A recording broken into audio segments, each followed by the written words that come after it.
Hey, what's going on, everybody? This is Brian Bauer, back with another episode of my show, a show that has no name, which is just all about guitar players, musicians, creatives, whatever that is. And today we have a special guest. Some of you may know. I was asked to do this one. I thought that is a solid idea. And his name is Jack Harris. You may know him from the internet, from different Sundays with Ola riffs. He's banned from Sunday with Ola now. Because he's too good. And I don't know how it works, but too good, I guess, made everybody else feel bad and stuff. And anyway, and I mean, I might have just drank my face off the last time I watched one. I felt so bad about it. No, I didn't. I don't really drink. So, yeah. Anyway, you're also been in a bunch of Bradley Hall videos at this point, and you're growing pretty quick. And on top of that, you're an absolute monster of a guitar player, which is kind of a noticeable thing around here. Now, I'm not going to lie, we've been talking for the last however many minutes, and it's already been just not so stuff. So on a scale of 1 to 11, how obsessed are you with Sylosis? All right, let's get it out of the way. Like, first thing, yeah, I'm pretty obsessed with them, but it's for good reason, man. It's good reason. They got good riffs, you know. I can't deny it, you know. So, dude, Josh Middleton is a monster. Same with his band Architects. Although I think it's maybe less technical, but they seem like the bigger band. But Sylosis is insane. So yeah. I met Jack on the Ola England Discord back like 2 years ago. And I mean, we've seen something. Yeah. It's been a while. Yeah. 2 years ago, like the golden days.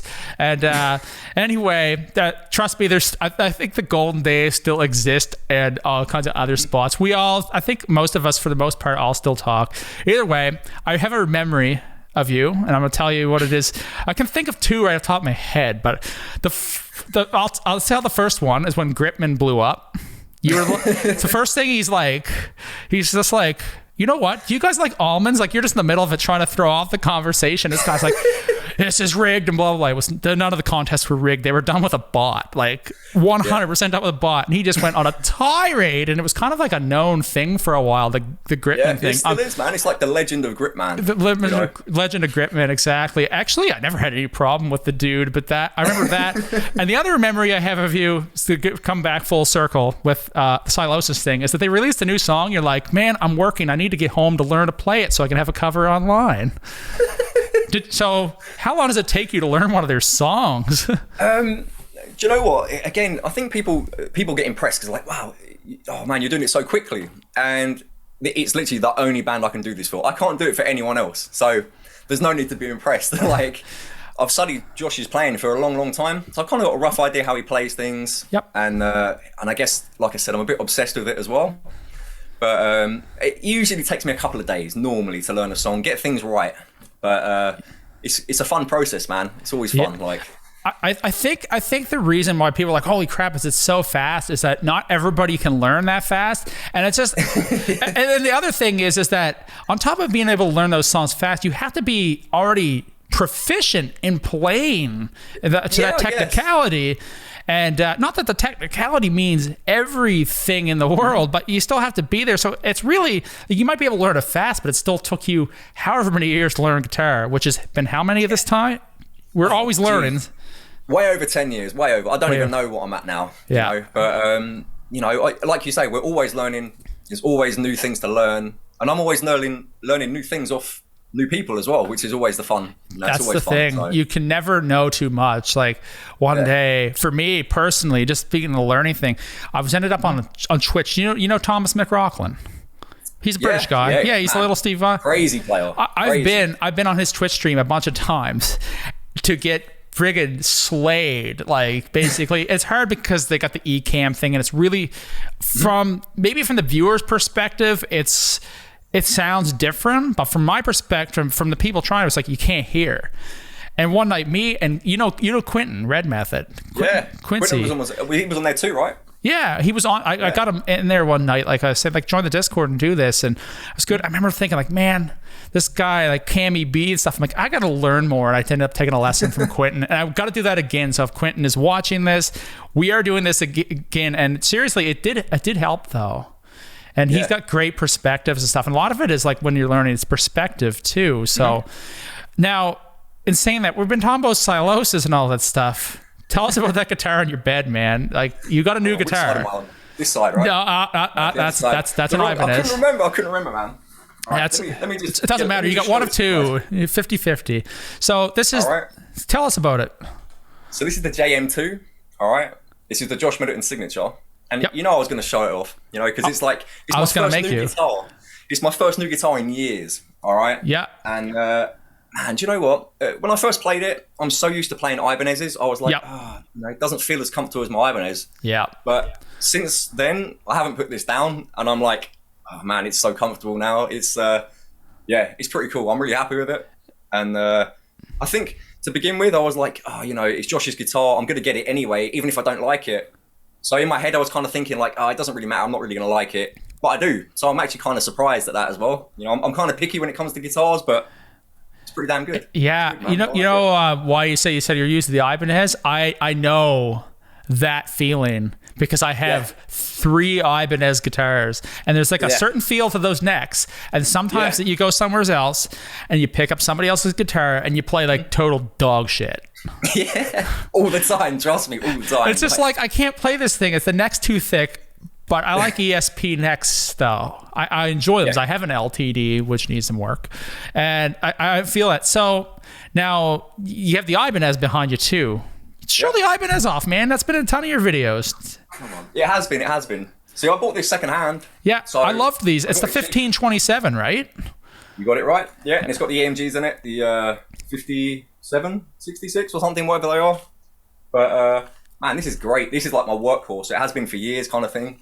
And man, it's good fun. But I've hardly picked it up these last few weeks. So yeah, that's about as much as I've actually held it. Like, so since that's the 7th string, do you miss the 7th string? I do a little bit because I'm so used to playing it. Yeah. And also a Floyd. I've always had Floyds. This is the first guitar in probably 10 years where I've had a fixed bridge. So it's kind of weird getting used to it. It's like the first guitar I've had in a long time that I can string faster and it's easier. I don't have to adjust the trem angle and all that stuff. And saying that, I want another Floyd Rose again. Oh, man. But now you're going from EMGs, and I used to have this hate for EMGs, and you seem to love the EMGs. And then I played EMGs again and liked the EMGs. Even though I don't really want them, but they have a sound that's really cool. And then you went to the Josh Middleton that has Fishman Fluence pickups. Fluences, yeah. Now, how do you find those? See, I'm pleasantly surprised, but Fishman's have got a really good name anyway. They've had really good write-ups, you know, with all the different voicings and stuff like that. So I was looking forward to trying it. And as soon as I played it on the guitar, I was like, man, there's so much clarity between every string. I was like, okay, you know, you can't beat that. Like, that's all you want in a pickup. It's just to hear everything. So what set are they? Is this the regular set? Or? This is the moderns. Okay. So I think they're not like the highest, like the hottest pickup. Like I heard like the kill switch engaged ones are pretty hot. They're meant to be a little bit, you know, higher end, maybe a bit more like a bare knuckle kind of thing. Yeah. But these are great. These sound great, man. Like really into them. So they have different voicings? Yeah. So you have like a passive voicing and an active voicing. So you've kind of got the best of both worlds there in a way. But it's cool. I really dig them. Now, obviously, I come from EMGs though. Yep. And I really like EMGs, and they have got a certain sound to them. So it's not like I dislike them. I just kind of like the clarity you get from Fishman's. It's just a little bit more. So that's all really. It's all super good. Now, do you have a voicing that you like the best? Is there a certain? Not particularly. Because I suppose it depends what you're playing. If you're playing something a little bit cleaner, you knock like the bridge back a little bit, and you go to voicing 2 and stuff like this. As you play around with it, kind of thing. But not really a preference. You know, I'm more of a pick up and play kind of guy. You just flip the toggle to full, everything to max, just go kind of thing. So yeah, I feel like that too. I feel like you have a bunch of voicings, but 99% of the time you just end up using the same one because this is the one that works. And I'm like that with other things too. Now I like some variation when you get the cleans and stuff as well. But those are a solid guitar. I'm pretty sure Josh Middleton had Evertunes at one point, but if I'm not mistaken, he got that like the string through Tune-o-matic with the so you can feel it like where you're at the kind of like that sweet spot for palm mutes and stuff a little bit better. And that's what it's got on this one. It's got the low pro Tune-o-matic bridge, and it's I really like it. I don't know. I know when we buy new guitars, normally there's always this issue where you're playing and you end up hitting the volume knob and stuff like that. Yeah. And obviously I got that on this guitar, and I was like, oh, what is it? Is it me? Is it the bridge? Things like that. But I think it's just me. But I do it too. At first I was like, oh, is it the bridge? But no, I do it every time I pick up a Fender Stratocaster. That's the one thing that I absolutely despise about Fender Stratocasters. They sound great, they can play fine, but that volume knob, I'm just not used to it. I'm used to Ibanez where that is, and all the Super Strats, move it out of the way. And that's all because Leo Fender didn't play guitar, so he had it right in the way. But people learned to adjust to it, and I did not, and I hate it because of that. It's weird where I like the telly that my neighbor has more because the volume knob's out of the way. Yeah, I hated his old Mexican telly. His American telly is just it's like a more modern one with locking tuners and a different bridge on it.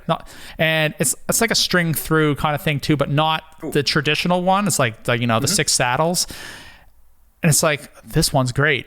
But I think it was because it was blessed by John 5 because it has John 5 signature. Oh, okay. That makes sense. And I wonder, I think that it's just some sort of mystic there. Now it's an American telly, and I'm sure it was just as fine before, but I'm just going to call, witchcraft here or some sort of superstition to just say John 5 made it better. It's like when I was a kid, there was like a box of cornflakes that had Batman in the box, and mom's like, it won't make them taste better, but I don't know. She's never proven or disproven that. It might have been better, so maybe that makes sense to me as well, man. If it had Batman on it, I think it'd taste better anyway. Exactly, man. It's exactly it. So, man, so now because we've been talking about guitar playing and all that stuff, and you've been playing for over 10 years, and now I know that I'm going to ask you this question because it's like, how the hell did you get so good at guitar? And I know that you can't just answer practice, because maybe you could tell us a little bit about that. Well, all right. See, I'm not the best at all, man. Like, nobody is, but I always say, like, play to your strengths. If you know kind of what you're good at, I'm good at bluffing things. So I'm like good at winging things like that. Me too. Yeah, so I've gotten quite good at doing that. But do you know what? A lot of it is I took like a lot of time. I used to play for a bit. I used to play like every day for a couple of weeks, and then I just kind of get burnt out, and then I wouldn't play for like a month. And that was a lot of the guitar playing time was like that. And the last couple of years, I've been trying to be really focused, trying to get a routine in place and stuff like that. And it does make a huge difference, just like really trying to focus on your playing, on weak points and stuff like that. But you got to have fun with it as well. That's absolutely. Key to it. I've always had fun with my guitar playing. As much as I get burnt out, I play it to have fun. So that's sort of where I've come with the journey so far with it. But it's fun. It's good fun. Yeah, and that's the main thing is you have to have fun. You have to enjoy picking it up, or you're not going to get anywhere remotely good. And I mean, like, I'm saying that to anybody who's watching this because we're talking to a sick shredder, which is not me. And anyway, kind, man. Anyway, the fact is that it's really if you don't enjoy it, how are you going to be there? And nobody's the best, and you don't have to shred to be good at all. It's just something you don't have to be technical to be good. Sometimes it's just playing the right chords or the right beat and stuff. Now, so when you do practice, what's something that you do? Sit there. Do you sit there and practice? So I tend to do it a little bit more now. Okay. As I was kind of growing up, I never really used to. I just used to play songs of other people's music, other people's bands, Yep. And a lot of people don't do that. A lot of people like to write all the time, and I was never really like that. So that's why I always kind of struggled with writing riffs and stuff like that, which is why nowadays I try and really focus on it a bit more, trying to change it around a little bit. Yep. But yeah, I say I always try and have fun with it. Because I'm one of them people that finds it really easy to get burnt out by doing things like YouTube, and you must find that as well. Any content you make is like draining, This is that's why I've been kind of doing these kind of interviews more, is because it does burn you out. And lately, like my weekend, I didn't video edit or nothing. I actually sat there and was writing music. I have several ideas. I have about few collabs that I'm working on right now with people. They need to get done. Plus, I want to write original music. The worst thing is I actually enjoy video editing. I do enjoy doing it. Yeah. Except when my computer, brand new, and I can't find a new video card, and I'm thinking of going to Mac. That's a whole other story. Not totally, just for videos and stuff. But it's expensive. It's an expensive hobby, kids. It doesn't have to be. It's just it is. But yes, you do burn out just like playing guitar, and like making content is its own thing. And it's all led there because I decided one day that I wanted to learn to play guitar. And I remember saying I want to play guitar, and now here I am talking to guitar players. But this, for me, like, you have to make things fun, and doing these interviews is actually really fun, because instead of just like a text back and forth and doing things remotely back and forth, that's one thing, and it's super cool. But to be able to have a conversation with the people that I've met on the internet, it's like it's fun. It's you know, like it's engaging for, you know, a few people. It's not a crazy amount of work. It gets me videos, and it's fun to do. Like, I'm having a lot of fun just doing this video, and then you get to interact with somebody in a way maybe that they didn't think about doing, and I never thought about it when I was doing the channel. In fact, I never planned on doing a channel. It just happened. A lot of people go into Discord and like, I'm going to plan to do a channel. They're like, I'm going to plan to do a channel, and all because this guy's doing that, so I need to do that. But I never thought about that. It's because I had a video that went up one day. We went up, put it up, and then it's like, and then I realized I kind of like to be as a medium for me to put things out, because I'm not in a band. Are you in a band? I'm not currently. No. Not currently. It's like if there's Tinder for bands, swipe right on Jack Harris. It's like London is like 10 kilometers away. It's just like hot or not. There was a bit of a running joke. Like, whenever I used to go out, we drink a lot up in like the metal bars in London, stuff like that. And whenever I used to go out, I always used to be chatting to different musicians. Everyone would be like, "Oh, hey, let's start a band." And I'd always agree to it, and it was always like a running joke, because I'd agreed to so many different bands, but never ever really came about of it, kind of thing. And again, I always find it really hard, because I don't know what I want to write, I don't know what I want to do. You know, kind of like what we're doing now. We've started a journey with guitar, and we're just on a path to somewhere. We don't know where we're going to go with it at the minute. You know, there's all different avenues you can go. Exactly. And you know, with the internet as well, like, there's just more options now. You know, whereas people had to be in bands to kind of promote themselves, you don't necessarily have to anymore, you know? Exactly. And like, it's like, and also you had to be in bands, and that band had to play shows. And what half those bands do? They're cover bands playing Wonderwall, Wagon Wheel, Sweet Caroline. I don't hate Wonderwall, but I can live without Wagon Wheel. I can live without hearing Wonderwall for about maybe another 3 years, and then we'll go back. Oasis has better songs, in my opinion. But you had to do all that, and now I'm talking to somebody in England and somebody else in the future, because not right now, but like when this video's up, is listening to this somewhere else in the world. It could be, well, we hope so. Listening. 10 people have listened to it. One of them in Canada, a few of them in the States, a few in England. Not my mom. She's not going to watch this because she has no idea who you are. It might be my mom, and that's all I need. That's perfect. Okay. Hi, Jack's mom. It's like, he's been mostly a good boy today, I promise. You know, but that's the cool thing about doing this on the internet, right? Is that you don't know what path it'll take you. And then some things are a success and some things are not. I think just one day I said, I'm going to interview people. That's like last year. And I think the first one was about 10 months ago. And I'm in a number of them now. But I enjoy doing this. This is like, it's a lot of fun for me to have an interview. Now, you're an easy person to interact back and forth with. You'd be like a hell of a time to drink with. I'd hope so. You would hope so anyway. And maybe not. Somebody can leave comments in the comment section. It's like, no, don't write anything too bad. Actually, funnily enough, when was I out? I think the last time I went out was a few weeks back. Oh, yeah. Quinton was actually out with me. Oh, I saw the pictures of that. I wish I was there just like to meet up. All he kept saying was he couldn't stop laughing at me. And I was like, why? He's like, you can't stand still. You're always trying to do something or get away and do things. And right now I'm kind of chilled. I'm a little bit chilled out now. But sometimes I can be, you know, have to be moving around, have to be doing stuff. So it's always fun. I can't sit still too much either. Like, that's the thing. Like, sitting still is difficult. But I have these moments of like pure focus too. Like I'm in the zone. We've got a goal. We're gonna get there. Yeah. So to come full circle on this guitar practice thing and have a goal and focus on it. And if you and whatever it is, kind of creative thing you're doing, sometimes you need to take a little bit of a break and go do something else. Like go hang out with your friends. Go walk. Do whatever. Try skating on gravel. I don't know. You might look stupid. Yeah, exactly. I mean, maybe somebody could get skates to work in gravel. But in saying that, it's just taking a break.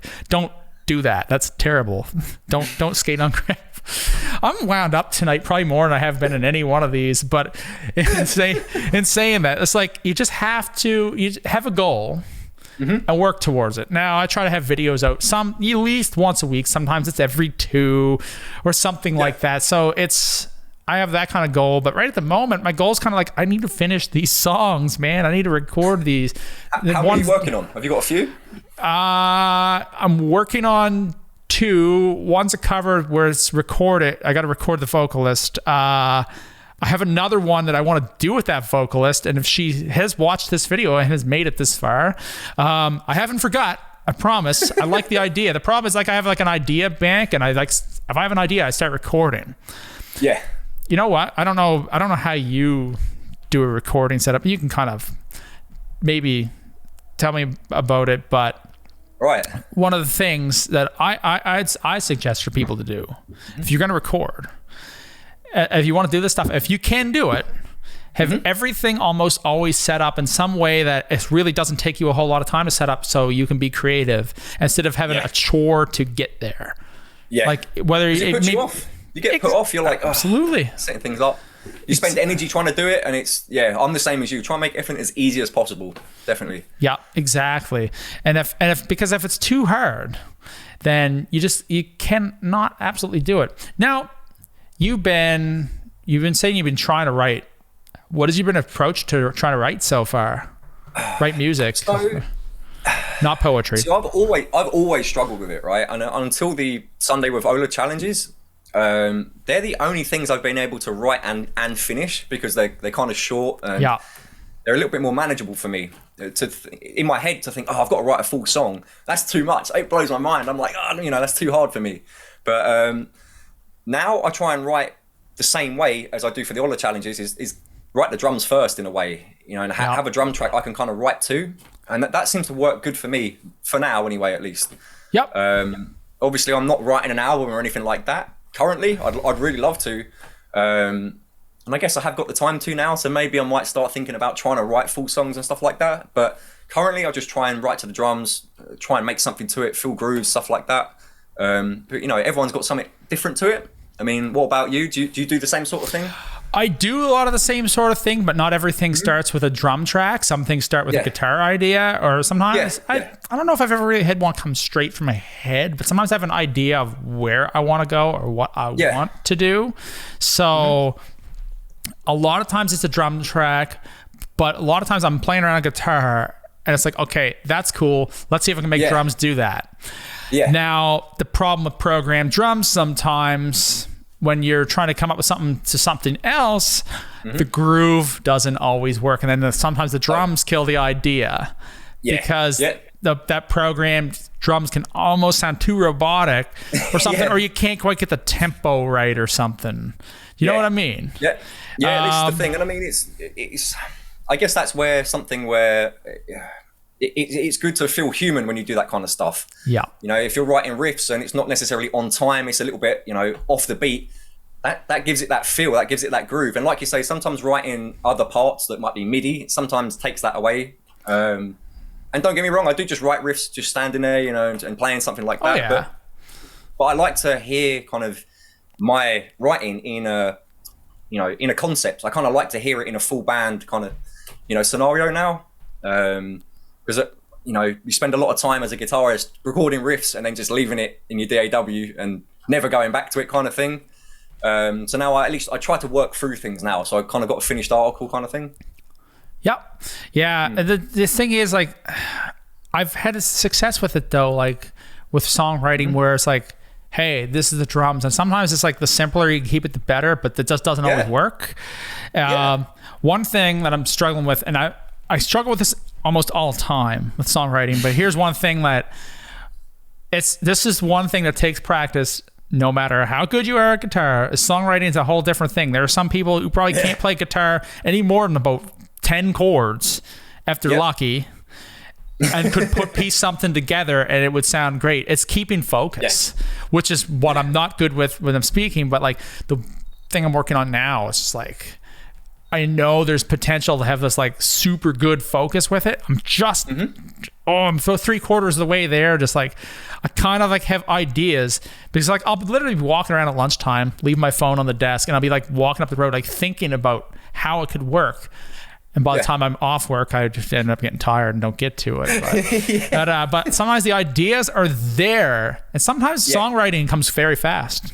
Sometimes you can be like, boom, here it is. And the next thing, it takes like several sit downs with it. And that's where I'm at right at this second. Well, this is what I kind of find with it, and why now I kind of approach it as trying to finish something. Because like you say, you might think of one really good riff that you really like, and then you're trying to piece things to it and it's not really working.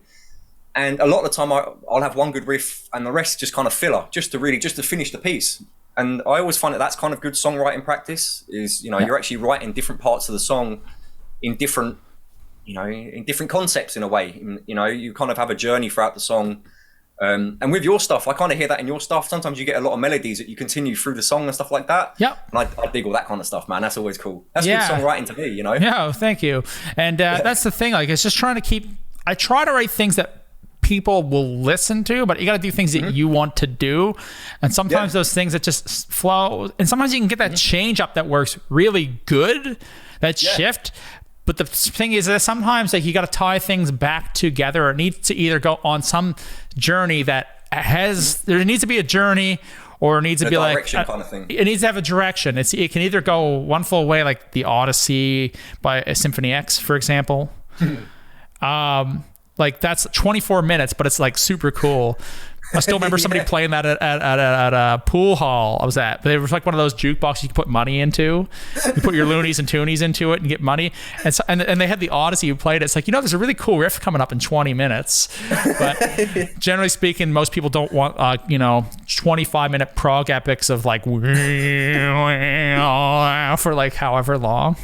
And you know what I mean? Like one of those things, like some unnecessary, just, I don't know. I mean, there's some music that's weird and people like it, but generally speaking, I do. I mean, don't get me wrong. I do like prog, but it's just getting that focus. And sometimes that's hard, and it's easy to be like, I want to put this really cool riff or this really thing in there, but it doesn't fit.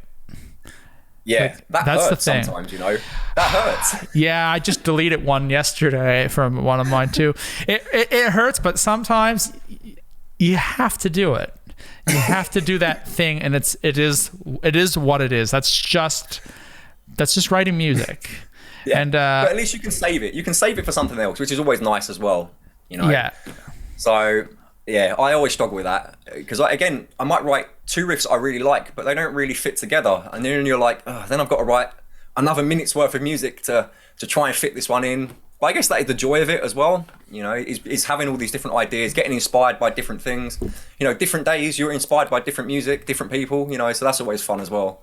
Exactly. Okay, since we're on the topic of, this inspiring different things, dude, what are some of your musical influences, man? Obviously like Sylosis, but you couldn't have just started with Sylosis. So maybe, I don't know, tell us about some of the things you're listening to, and it doesn't have to be brutal slam death metal or anything, whatever you want it to be.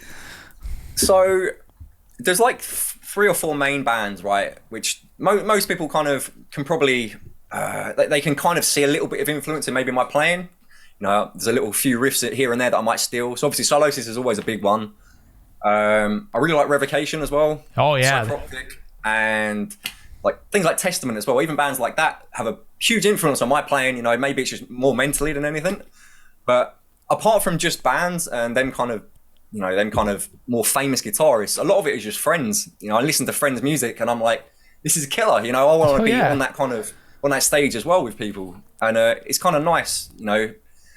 I found like a couple of years ago, I never really used to really promote my guitar playing or anything like that. So I'm all still kind of new to it, really. And it's kind of fun to be in the same kind of circles with people that do create music and, you know, play really good guitar. So it's good fun. I think in the little bit of time that you have been around, that you have gained some respect, that's for sure, from people. Like, I know like a lot of people from like Discord is definitely like you, but it's like a YouTube thing too.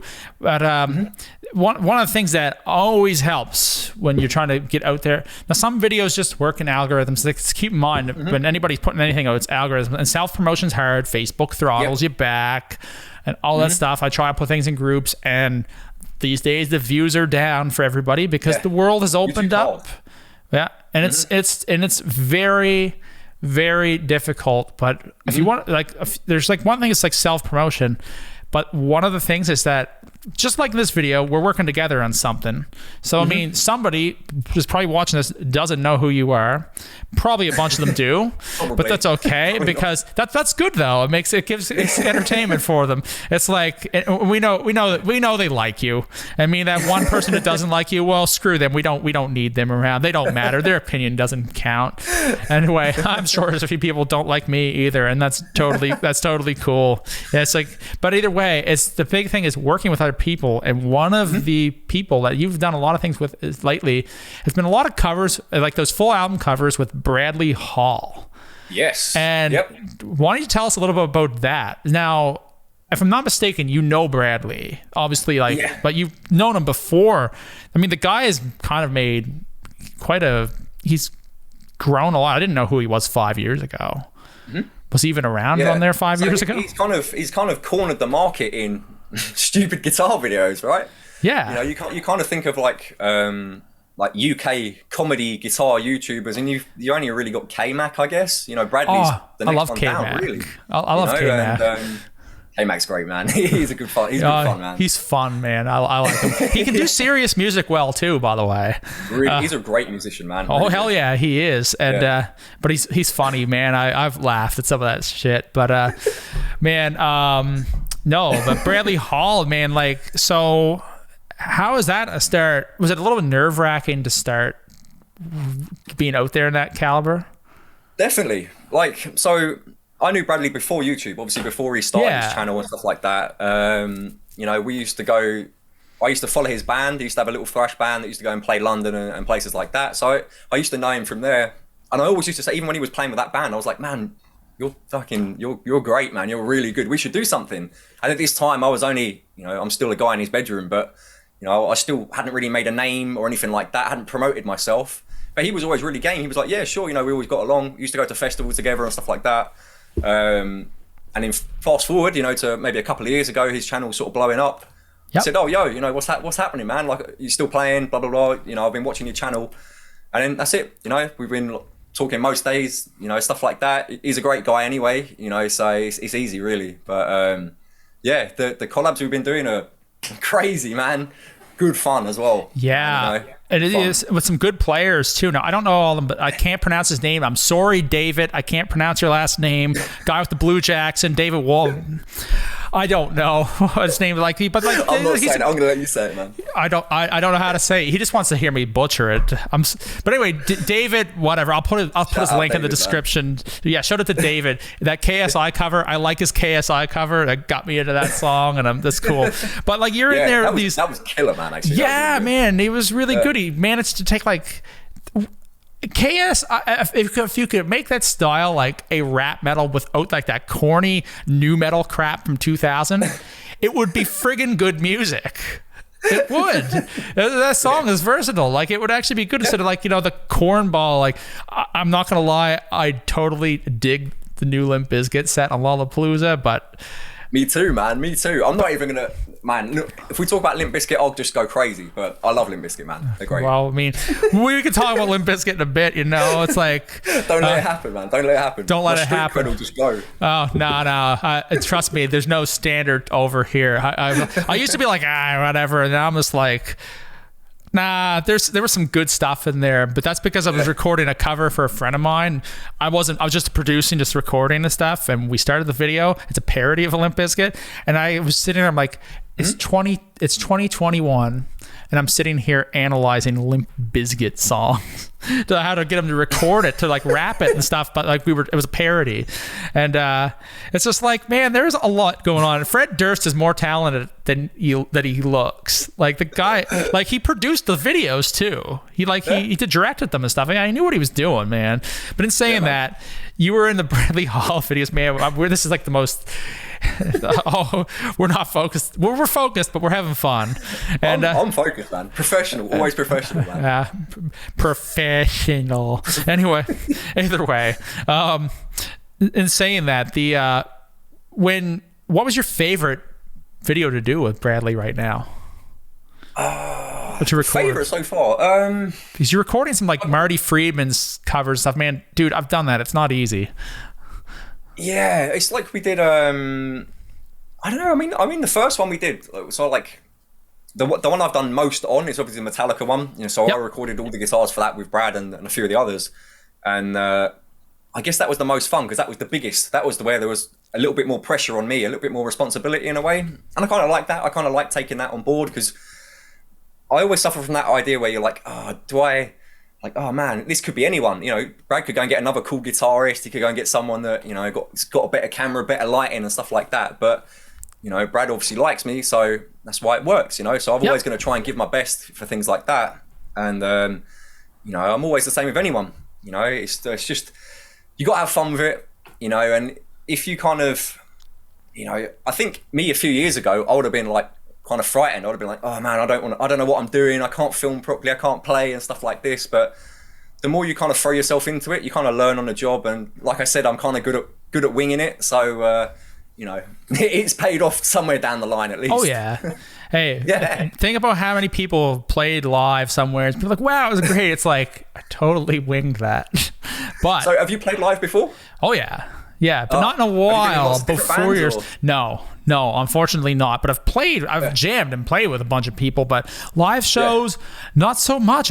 Bands never really worked out, I guess, in life situations that I was in and stuff like that. I was going to try to do that in Korea at one point when I lived there like 10 years ago, and I started jamming with the band and stuff, but I'm kind of glad it didn't work out because I ended up back here, and that's fine. Mm-hmm. Ended up on, I guess, a different path than maybe I ever would have thought with guitar doing that. And so I ended up doing YouTube and stuff instead. Lots of bands, no. Jam with people, yes. Being in bands is hard, man. And it's hard to, you know, you got to be in a band that you want to be in with people that you want to play with. And doing, like, you know, I'm doing something that you want. It doesn't have to be, not everybody has to be on the same, I like the same music. We all have the same taste. That's not that interesting. You need that push and pull. It's just very hard to find. But I just jammed with a couple of friends of mine just in the last week. So yeah, it hasn't been that long since I've played with people, like less than 2 weeks. And I know we've got another band jam coming up in probably about 2 weeks. So and I'm gonna see where that'll go. Man. Yeah, so and that'll be with like, you know, a drummer and a bassist and at least 2 guitars. Don't know about vocals yet, but I'm gonna see what happens with that kind of stuff. Still need to come up with a set list, Max. We'll do that soon. Last time we were playing some, like, first time I was ever able to play, we tried to jam a Freak on a Leash by Korn with just me and the drummer. Nobody else knew it because I was the only one with the 7 string, but it was tuned to standard, so it didn't matter. It just needs to be in standard, just like how you play yours. And you play a lot of 6 string stuff on the 7s, and I'm used to doing that as well. So definitely. And so, but we played Ouroboros by Gojira.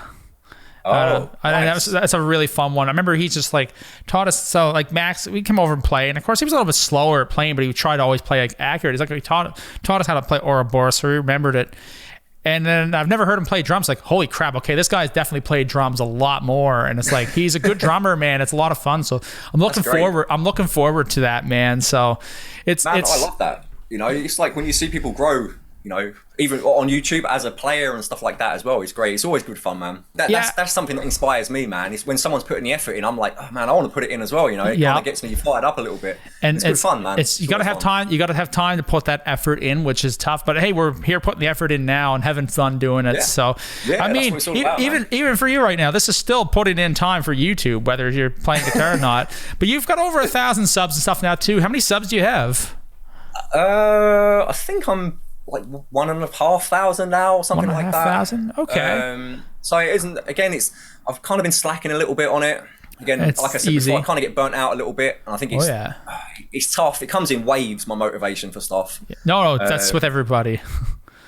Where I'm at the minute is like, you might find this as well, but you know, you put so much energy into doing like a YouTube video, and you know, it's like 4 minutes worth of good stuff, really high quality content, but you can kind of split that video up and put it on Instagram and get more reach and stuff like that. So currently I'm kind of there. I'm in between the two at the minute. I'm kind of like, being really active on Instagram and not on YouTube. And it's hard to balance social media, man. It's hard. Oh my God, I'm slack with my Instagram right now. Yeah. It's just because like I don't love social media, even though it kind of helps us be together. I don't consider Discord social media, and I really don't consider YouTube social media. Like YouTube does not make me feel bad. If I see somebody getting a ton of views, I do not feel bad and stuff about that. But like social media itself is just it's tough to be on all the time and stuff. And I like to connect. For me, so if Instagram's working for you, but YouTube is the one that seems to work for me. Now, things have shifted a little bit because, like I said, the world's opened up, but like I was able to get my watch hours, monetize, all that kind of stuff. Like I've got well over the hours I need to monetize in a year. You're doing really well, man. Really Thank you. And sometimes I don't feel that way, but in saying that, and I think we all feel like that. It's just something creative people do. I don't know. I'm calling creatives. I just hear that term online through different. It's usually like the photography, videography people. They used to say they use the word creatives or creators. They love it, but we all are in a sense. And that like if you're doing this kind of thing like YouTube or just writing music, you're still being creative. You know what I'm saying? It's hard to put all the effort in sometimes when you're tired, you're busy, you got other things to do. Like I still work all day. That's not changing. That it's right tough, there, sometimes like one thing they don't tell you is when you get a little bit older, you start getting tired sometimes and being on screens all the time. The thing is now our music is now screens too, right? It's like it's all digital. It's all digital. And now I spend my day on the computer. Like I need that time, like when we scheduled this podcast, just to be like, you know what? I said 5:30 because that gives me enough time to just chill out, transition, get food into me guts. And exactly, do that and be down here. And I was still flying to the last second because I didn't want to leave dishes in the sink. And, you know, so it's just, but we're making something tonight. But this, like, even doing this, like, I've got how many videos to come up? I got a podcast. I got this one. I'm working on a thing with somebody else. Well, he's done the parts and it's out, but I'm doing an improv thing. So like this, like I want to write things. So I've been productive, whether you've seen it or not. Yeah. And one of the things that I need to improve, if you want to talk about me, which is not about me, but I'm going to say it anyway, is I need to improve the video editing. Like I don't need to have these glitches and stuff. And that's so I'm thinking of going Mac for just that. It was just a Mac Mini, and just like because oh my God, do you shoot in 4K? I probably can do, but I try not to because I feel like it overloads my computer, and I'll be there all day trying to. Oh my God, what are you using for a computer, if you don't mind me asking?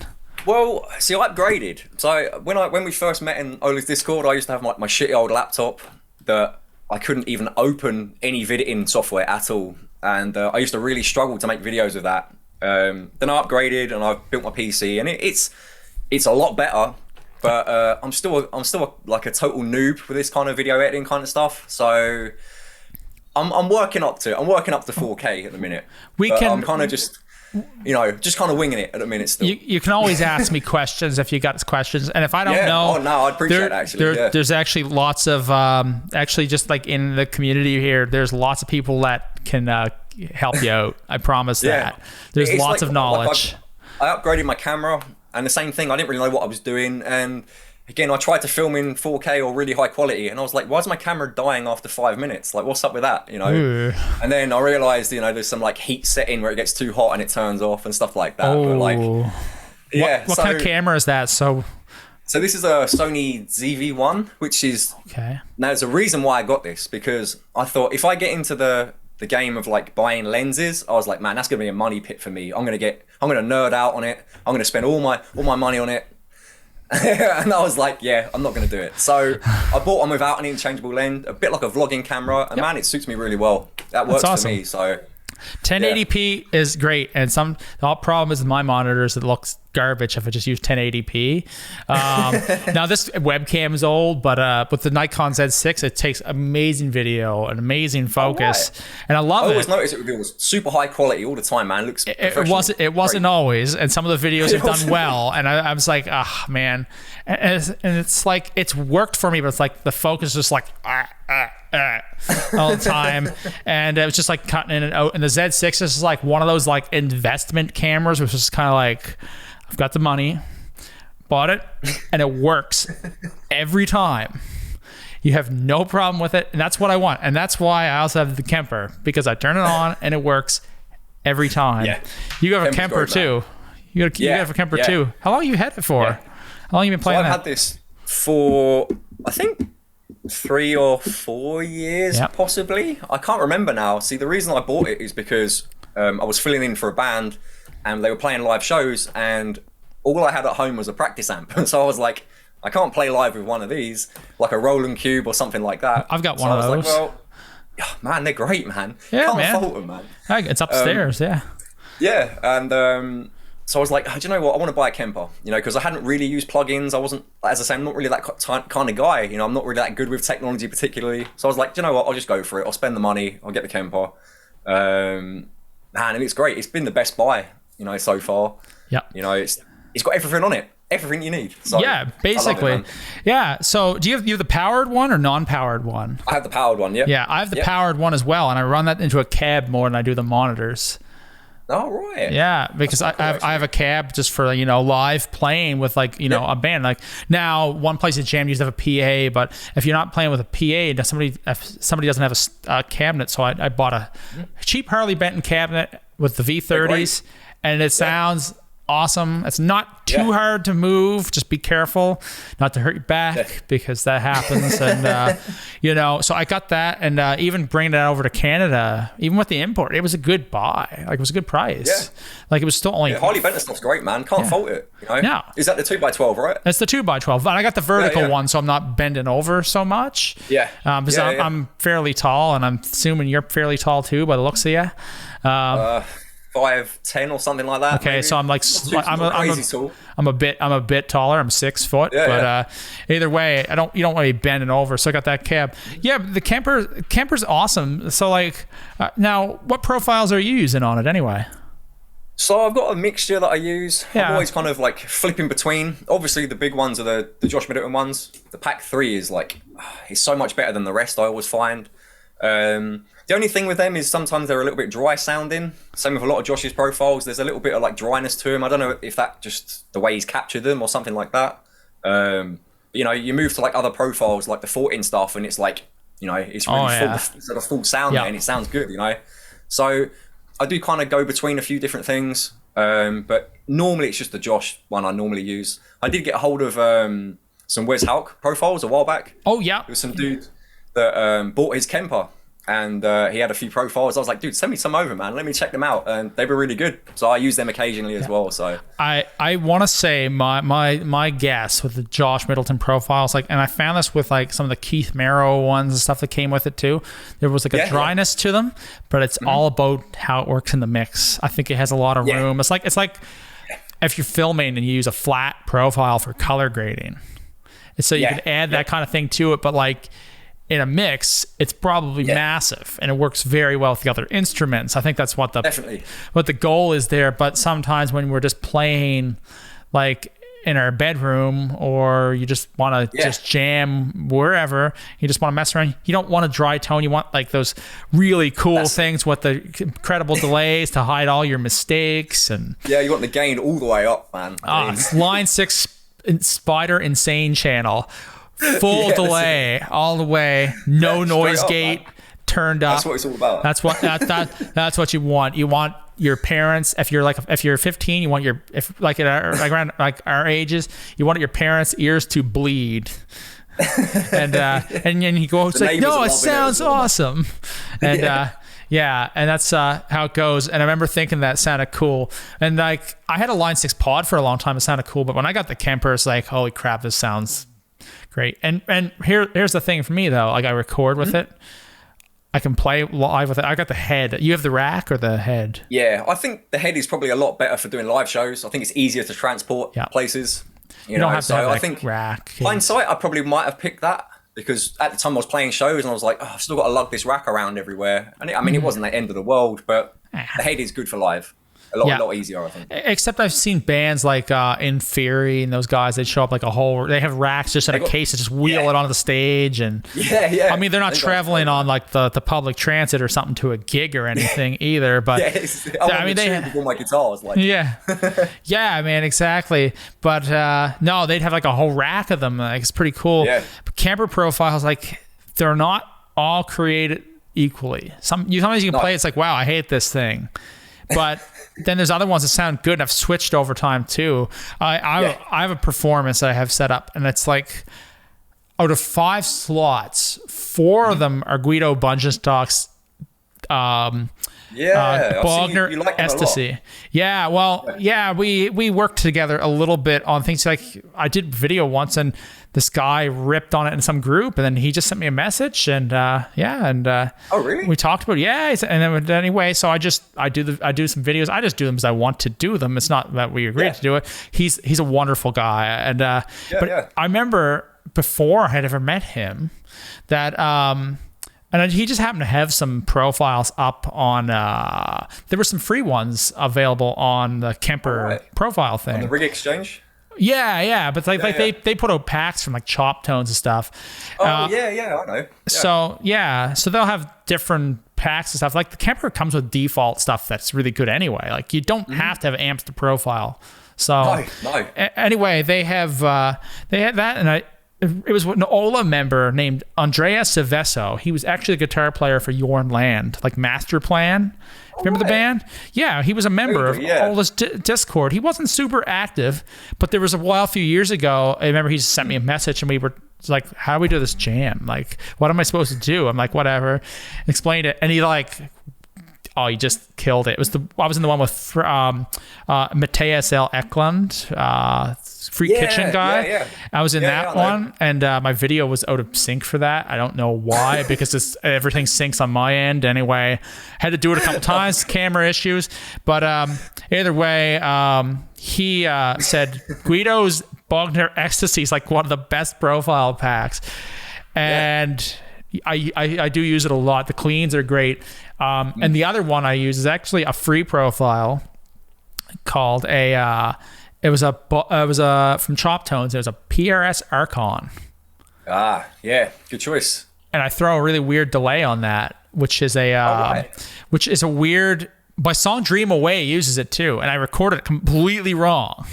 Like, it's not completely wrong. There's no wrong way, but it's not like the way that people will tell you to do it. But because Kemper has some cool options, and I don't know how you know this, but so I have this delay that I turn it on and off with the MIDI controller, but I think it's called the Dual Crystal, and it has almost a synthesizer effect in the background. But what you can do with Kemper too is that you can run a second output into your interface, and you can set that output to be just the delay and reverb effects. Oh wow! So you have like the regular sound that you'd play through, like you'd hear through your cab, and then there's one output. Doubled up. But the other one is just the delays and just the effect. Oh, wow. And so you can have that on another track, and you can start playing with things. Like, the Kemper is very versatile. Oh, it really is. And they're always doing updates to it as well, which is fun. Oh yeah. Well, I always forget to do the updates. But I need to do one too. There's tons, there's some cool stuff on it now. Definitely. And the reverbs from the last few years, like they've put in those, like, what was it called, the Formant and the Ionosphere. They're like those really ambient ones. I used that in my song used the ionosphere and distance because I had this they're really big sounds, and I mixed it with the Guido Bungestock Bogner SSE Clean. It's just like, oh, you can mix those things together. It's just like, it's like this really works well with this, and like the clean tone, and I remember Jamie, I used those two tones, the PRS and that Bogner from Guido, for my song Distance, and I used Jamie Slays' friend Sam Bly. He's a British guy. Unlucky 13? Unlucky 17, I think it is. 17? 13? I can't remember the number, yeah. I don't know Roman numerals. I'm not Roman. Just bad, man. Anyway, either way, he's like, man, these sound good, man. And he mixed it for me. I paid him to mix it, and it was great. And that was a little nerve-wracking, not going to lie. Sending something to Jamie. Jamie's just hit 100,000 subs. Congrats, Jamie. Well done, Jamie, man. Yeah, there you go. Man, we're talking about all the British guys today, pretty much. Jamie's great, man. Yeah, he's a super nice guy. And what I like about Jamie is that he takes little guys like us seriously. A lot of people do not. And I would say Bradley does too. Bradley's really good with that as well. He's talent, and because a lot of people don't. And I think that's one of the things that's kind of crappy about the world of like popularity. And that doesn't matter if it's YouTube or in the movie industry or whatever it is. Sometimes it's about who's more popular. I won't say who, but I have a friend who's a fairly big YouTuber. I knew her before she did YouTube, but it's not music stuff. It's travel based, and we worked together and lived in the same apartment building. Anyway, and we actually got to meet up last year, which was really cool. We met overseas, but she's Canadian as well.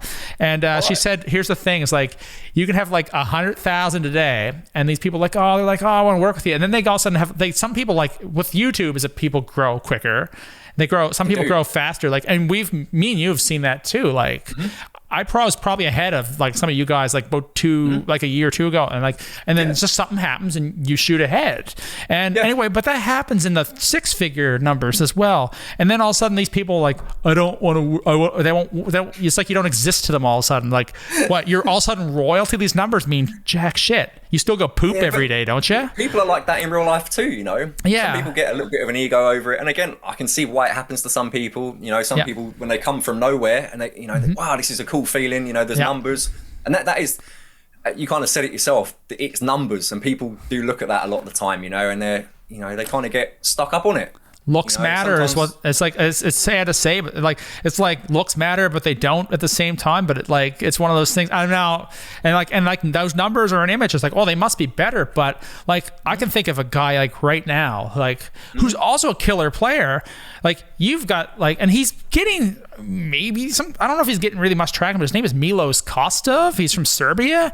He's a wonderful player. I'd love to see him like grow out there in the world. He's a great dude, and it's like it's one of those guys like still an amazing player, but it's hard to get those numbers on YouTube. And there's a side of me that envies one aspect of it. They spend more of their time playing guitar than working on videos. And well, this is the thing, right? It's like, well, you know yourself, you can't just be a guitar player anymore. No. Especially doing this kind of thing. All right. And this is where the struggle lies for so many people, because same with me, I know so many really amazing guitar players, and again, they've been in bands for years, but they don't really do anything else apart from that. You know, there's no online presence, there's no video editing, there's no things like that. And again, I just threw myself into it. I didn't know any of this stuff. You know, I hardly knew how to record. You know, I didn't even have an interface to begin with. I was like, oh, you know, what do I do here? And you kind of learn on the job, you know, and you know, you just kind of fit with the times a little bit. You know, and I think that's nice. And like I said to you earlier, like the idea that we're kind of on exactly the same journey. We're doing exactly the same stuff. Yep. You know, we've got a goal in mind, you know, somewhere down the line. Mine is to get to NAMM one day. I'd love to go there. Man. Oh, dude. Great. I'd like to go. There's ways in. Keep going. Yeah, well, you got to get me in. Sneak me in somewhere, man. I don't know how to get in, but there's ways to get in if you want to get in. We'll get there, man. How many subs do you need for that? I heard it was 15,000. So I'm like, I think we're about 13, 14 off, both of us. So we'll see. I'd love. Hey, here's the thing though. You don't know what's going to happen tomorrow. And one of the pieces of advice I always remember when doing this, when you're not motivated to do something like YouTube, is that so many people have dropped off just before they hit it off. Yeah. And the worst thing is, how do you, I mean, you might not know that, but like, I don't know, like this video could get 10 views. It could have 1,000. I have no idea. It's going to get 10. It's got me. It's going to get 10, man. It's going to, nah, man. It's going to get more than 10. I get more than 10 on videos and stuff. But no, it's one of those things. You just have to have a goal. But you just have to have a goal and just got to do it. And Gary Vee says, don't worry about the numbers. That's such a hard thing to do. Likes on Facebook can be one thing. People are like, oh, it's a big dopamine hit. I don't care. I'll look to see who does it, and like that's neat. But it was nothing like getting that new subscriber notification. That was the creme, man. That was the dopamine hit right there. This is it as well. Yeah, because you work hard and you like to have something at least. And because I've always really struggled with that, with the idea of like, what do I get fulfillment from? Do I get it from just playing guitar? Do I get it from, like you said, getting a new subscriber and stuff like that? And it's always nice. And again, it keeps me kind of ticking over. But I kind of like the idea that, you know, as I said, I get inspired by other people. I kind of like the idea if I inspire someone else, I get way more fulfillment out of that. Oh, hell yeah. You know, one subscriber kind of thing. I really enjoy that. That's what keeps me going kind of thing. So I'm always trying to do my best to try and help other people out, you know. And like you said about the idea that some people get to a certain level and then like, oh, I don't want to work with you and stuff like that. I get why people can be like that, but for me, I just and there's logical reasons why they won't either all the time, because like you can't just work with just anybody, and that goes for me and you too. You can't say yes to every collab. No, not everything's worth your time. Some things are absolutely worth the challenge, even if you don't know what you're doing. So sometimes it's like sometimes it's more about the challenge. Like if the challenge is good and you're going to grow from it, that's cool. Don't expect to do something, be on some, I don't know, 6 trillion subscriber PewDiePie amazing shred monster guitar channel and expect to get 1,000 new subs out of it. It's probably not going to happen, but you got to do it. It's an experience that you can't buy it. You have to do it. Yeah. If you bought it, it wouldn't be the same thing. If you could go buy that, and like there's people that did it. Rebecca Black Friday, her parents bought that from Patrice, whatever it was, Patrice Wilson. I don't remember his name. He did though. Like that was a business he had where like they paid, like people would pay like to have like their kid in these videos. That one just happened to pop the wrong way. It kind of became its meme. And I will totally admit that 2 weeks ago I totally listened to it for fun. But I forgot it existed until you brought it up again. Well, I'm glad it's now in your head. It's because it's not Friday though; it's Tuesday, kids. So, but you know, it's like 7 a.m. Well, 7 a.m. getting up in the morning. Got to wake up. Got to go downstairs. Got to get my bowl. Got to have cereal. It's like you know. And she chose the worst seat in the car. And saying that, but like, man, we're all over the place. But hey, if you can live it, it's always Friday. That's a good thing because you don't want to live for the weekends. Living for the weekend is in there, man. Yeah, I know it is tough because I do the same thing. It's like, oh, TGIF, and you know, but certain things like I can see not working with some people. Some people are useless. Some people just, you know, some people it's just too hard to make time for others. But sometimes what I liked about Jamie, I'm so all over the place. But Jamie and a few people like, and even Ola for that matter, stuff. They would at least take people. Someone take you seriously and stuff too, and that's a thing. Like one thing I gotta say I appreciate about Bradley Hall is that he didn't forget you. He made it big, and he's like, "Hey, I still remember who my friends were there." And he said, and you obviously like, okay, you're not just you might be just some guy in your head, and maybe we're all just in a way some guy, but you still worked on that. You had something that you could offer. And that's one thing with collabs too, is that it's a two-way thing. Like even like doing like a video where if you got free gear or something, you were given that gear, but you're there to offer something as well. And that's the thing. It's like you got to work with who offers the right things and people you obviously want to work with. You don't work with somebody you absolutely hate for like just because you're going to be famous. Like don't do it to be famous. That's the worst thing on earth. Do it to learn. And if you like the process, if you like the process, you're all set, man. But yeah, for sure. So just before we go, we're about at the end of this. Like, what do you find the hardest thing about being a musician and trying to do YouTube right now? What is the most difficult thing? So for me, it's man, it's kind of cliche, man, because it's being consistent. Being consistent is the hardest thing to do stuff, man. It's like, as I say, like you can have waves of motivation one day and be super pumped to work on everything, and then a couple hours into the day and it's gone. For me, anyway, that's what it's like, you know.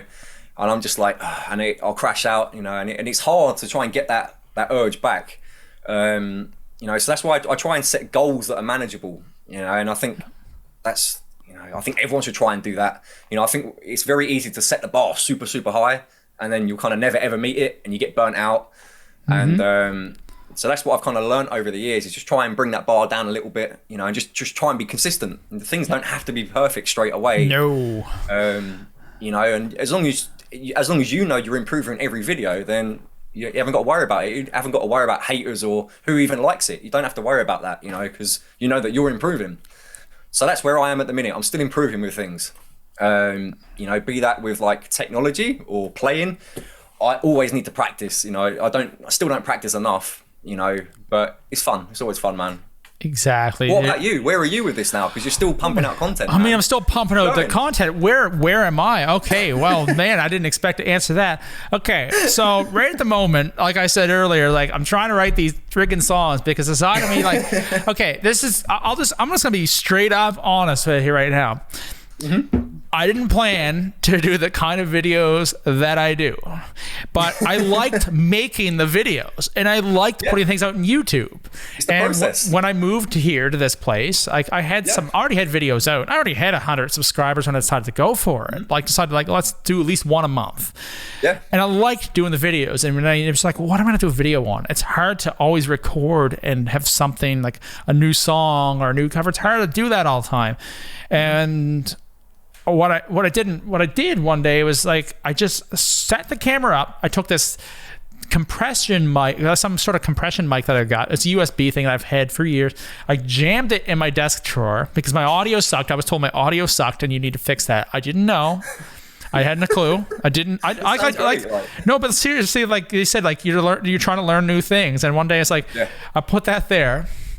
I grabbed my Ibanez RG and I talked for 5 minutes. I played a little bit and I talked for about like 5 minutes and I made some sort of video with it.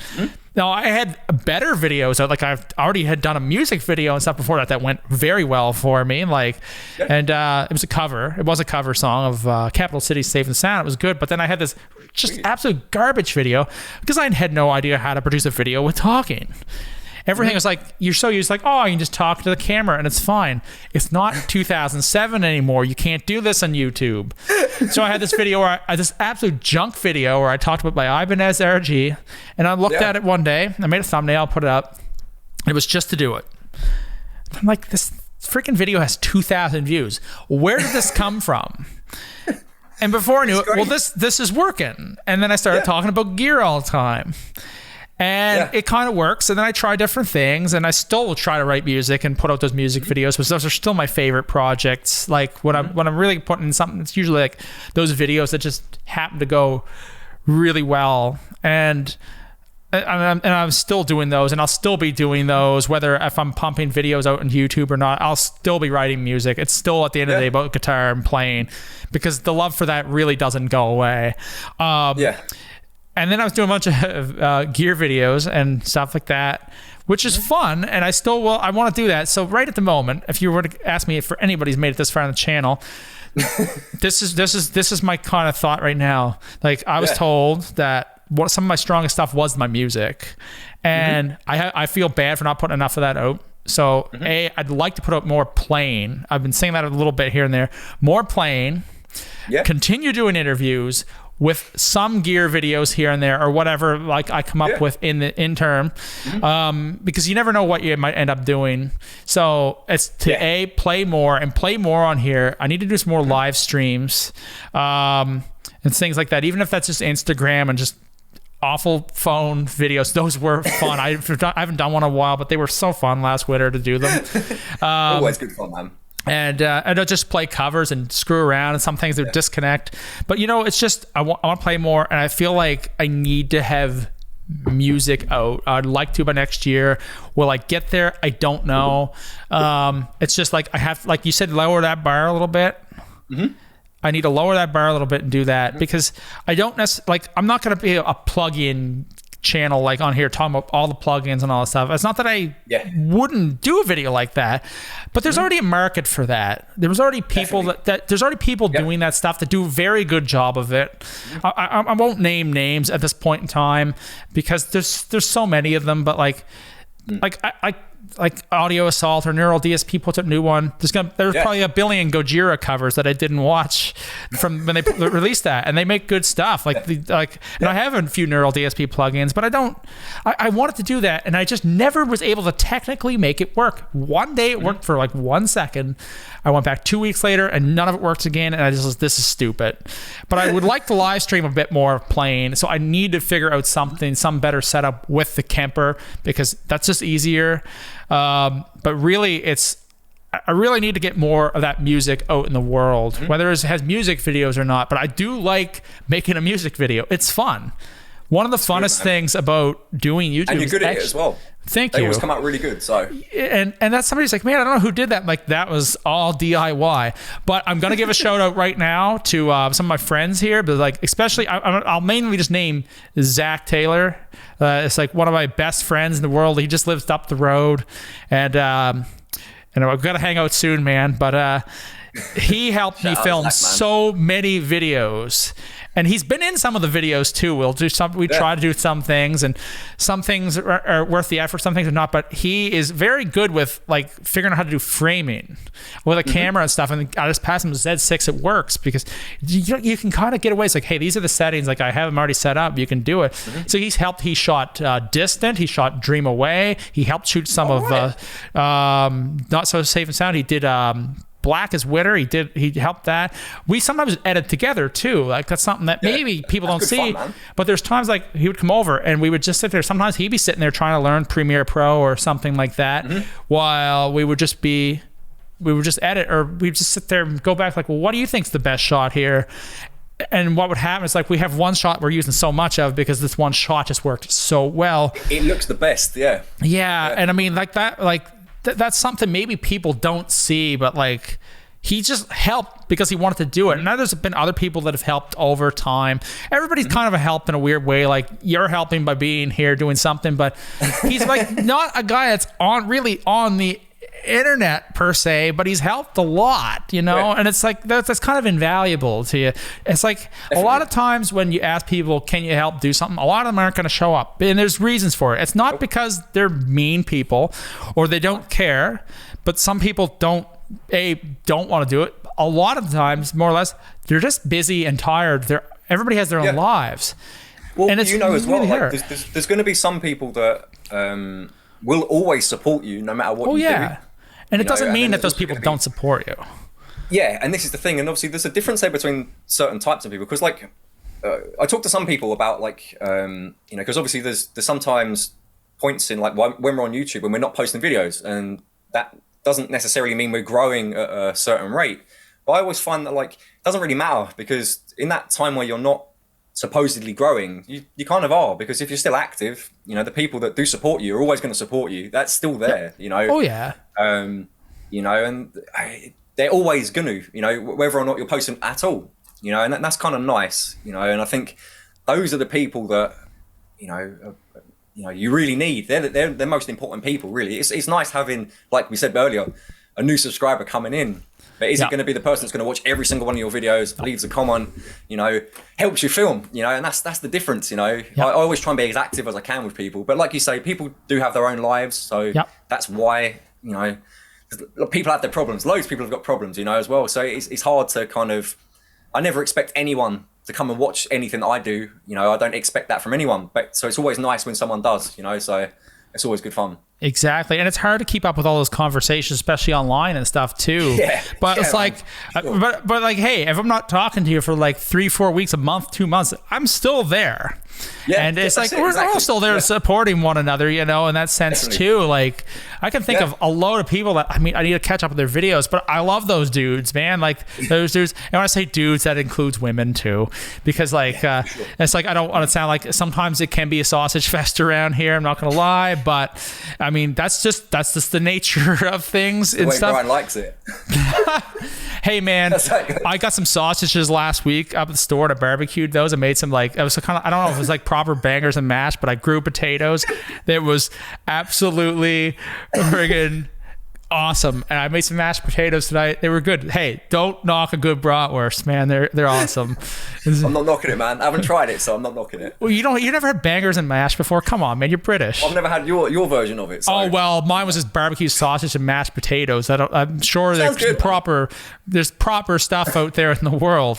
I don't know. I need to go back to England and have that or something too. But hey, I'm going to tell you, fun fact, fish and chips in Nova Scotia are amazing because we have tons of seafood. And fish and chips in England, are also really awesome. So if you go to the right places in both places, it's great. And Newfoundland would be the same way. I would say New Brunswick and PEI, you're gonna get good fish and chips. I don't know, but once you start going out more west. But I know I've had them in England and I've had them here, and I can tell you that they're all good. That's good, man. As long as you go to the right restaurants. You know what? I think that is going to conclude this. So, Jack, thanks so much. I had a blast doing this, man. Cheers, man. That was good fun, man. Yeah, man. So, here's how I end a video. It's like, go. No. I'm chilled out, man. I've been chilled out this whole time. No. It's like, just throw the camera. It's like, this video is... And then, just like starts flashing and stuff. But you know what it is? It's called click the subscribe button, the like button, the notification bell on Jack Harris's channel, as well as my channel. But Jack's links are below. And I said I was going to put David in there too. So if I didn't, put David in there as well, man. Because everyone we know, just put them all in there. Yeah, well, it's going to be I have 5,000 characters. So I have to choose favorites. And sometimes we throw somebody else's link in there. So today is David's. I don't know. I should do that. I should do that every time now. This should be here. It's like I should have a contest. If I was bigger, it would work. It'd be like, here, it's like put your name in the hat, and I'll link your channel below, as long as it's safe for work, not your OnlyFans. And I always if I'm talking to someone, I always want to say, here's an underrated guitarist you should check out. But the trouble is, there's so many people. There's so many people. I don't want to say one person over someone else. So I'm like, I'm not going to say anyone, but there's tons. Then you didn't choose me. Yeah, and I'm the worst person. I always feel bad. So I'm like, yeah. But, maybe I'll just do it on my Instagram. I'll just put a load of cool players on there. I'll get out of it that way. I should do a shout out. I should do a shout out on Instagram. I haven't done one of those in a while. Anyway, everybody. You guys have an awesome day. Make sure to check out Jack's channel and all that stuff too. And this is great. And we will see you all in the next videos. See yous. Peace.